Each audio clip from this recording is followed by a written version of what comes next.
Кыргызстана на таджикских школьников в Черкухе, 2 детей госпитализированы. Несколько таджикских студентов, жителей села Саманион из Фары, были забросаны камнями киргизами. В результате 2 детей были доставлены в больницу с тяжелыми травмами.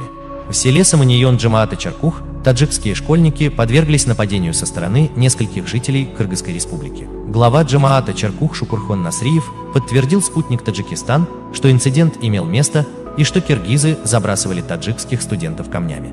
По его словам, в настоящее время в больнице находятся 2 детей с тяжелыми травмами. Инцидент произошел в 11 часов утра 23 сентября, сказал Черкух.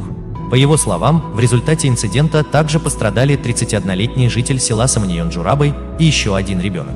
Источник добавил, что беседовал с председателями Баткенской и Аксойской группировок об инциденте и держал их в курсе. Примирение на таджикско-кыргызской границе.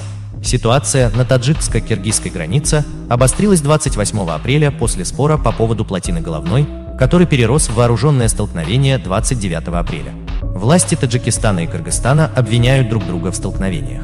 В результате вооруженного конфликта с обеих сторон число погибших составило более 55 человек. Власти Таджикистана заявляют, что 87 человек были ранены и 19 убиты в ходе столкновений на границе. Кыргызстан сообщает, что в ходе столкновений погибли 36 человек. По итогам переговоров между сторонами и лидерами 2 стран 1 мая прекращено прекращение огня и ситуация стабилизировалась. Таджикско-кыргызская межправительственная группа в настоящее время работает над демаркацией границы. Таджикистан и Кыргызстан разделяют более 980 километров границы, из которых только 520 километров обозначены. Неопределенность на границе неоднократно приводила к столкновениям.